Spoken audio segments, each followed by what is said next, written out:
we should really pay attention to this and give it real credence and test for it multiple ways, not just with blood, not just with hair, not just with any one thing, but have as many perspectives as possible.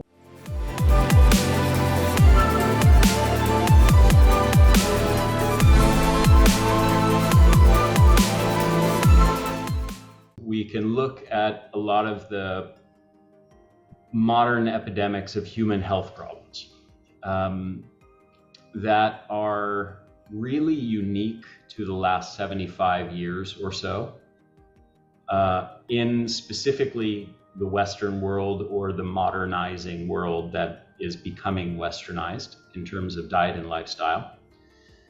And we have diseases, what are sometimes called the chronic diseases of aging, or sometimes called the chronic diseases of lifestyle or of civilization.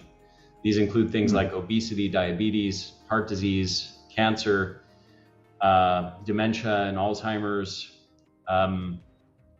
and several others, stroke and cerebrovascular disease, and so on. Of these non-communicable diseases, these chronic diseases of lifestyle, this represents about 80% of the chronic disease burden. And the causes of these conditions are pretty well established for the most part. So we know things like eating a processed food diet is a very strong factor in this. We know that lack of physical activity and sedentary time are a big factor in this. And we know this from thousands of studies, but we know it from the mechanistic level to the epidemiological level. We have the evidence to show this. We know that circadian rhythm disruption due to artificial light exposure at night is a big factor in this. We know that even things that we take for granted, we don't even really talk about anymore because they're kind of old school, like smoking and drinking alcohol are big players in those epidemics. There's research showing that about 80% of the overall disease burden can be eliminated just through like people taking very basic steps, much more basic than what I teach as far as lifestyle, but the most basic steps as far as eating a reasonably healthy diet that's, mostly devoid of processed junk food, refined sugar and other refined foods, not smoking, minimizing alcohol consumption, and having some base level of physical activity, like the most basic healthy habits you can imagine. Given that context, that so much of our modern disease burden is a result of modern lifestyle, how do you end up focusing, kind of zeroing in on minerals as the key player that we should be focused on? Yeah, great question. Well, first of all, I really like that framework. And I hope, as you're listening to this, that you acknowledge that it's great that the control is in your hands.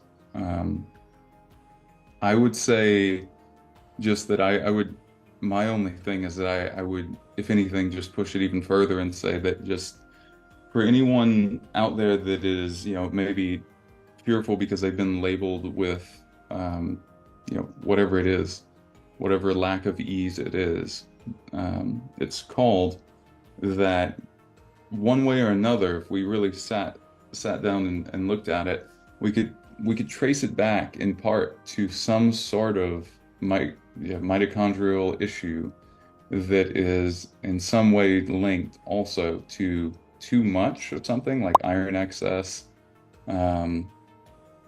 or too little of something like copper, magnesium, and many other things too, right? I know you've probably covered a good bit of that with Morley as well. So, but these things they don't get talked about nearly enough. So that's that's part one of the response. And then what else do we want to cover with that? So I guess I'm asking you to make the case that minerals are a key player in the health Uh, problems that are afflicting oh most people, yeah, or many of absolutely. them. Sure, absolutely. So the the realization when you know of what the periodic table really means becomes really crystallized when you think about it long enough. You go, all right, so wait a minute. This periodic table is the building block of everything on the planet. It includes all the separate building blocks as far as we can measure. And we all agree on that, no matter what our scientific background is, what our religion is, what our view of the world is. But it's essentially that and like soul. And that makes up who we are. And that is the building block then of hormones.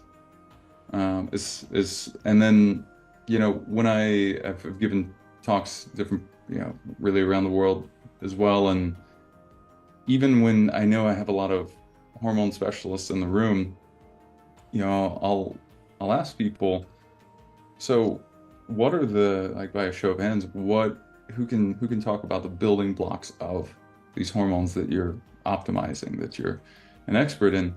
And I just, it's not to poke the bear so much as it is to just alert people to the fact that elements build everything. And then to take it one step further, when we're talking about macros and we're talking about, any diet, keto, paleo, vegan, primal, any of it, and we're talking about a certain percentage of, let's say, protein per kilogram or per pound. And we're looking at that and we're going, all right, well, that's really important. And then I go, well, if it's protein, fat, or carbs, any macro, what are we looking at? What we're looking at ultimately is still a collection of that periodic table into a lot of very complex, combinations. And that's how we get everything. So when you see it as we're the dust of the universe on this planet, and this planet's collection of that dust is what we call the periodic table, you start to realize, like, oh, I guess it's very important that since this is a building block of everything from us to our MacBooks, then we should really pay attention to this and give it real credence and test for it multiple ways, not just with blood, not just with hair, not just with any one thing, but have as many perspectives as possible. Because it obviously matters, and it obviously matters a lot. And the more and more you think about it, deeper it goes, and you just realize everything's connected.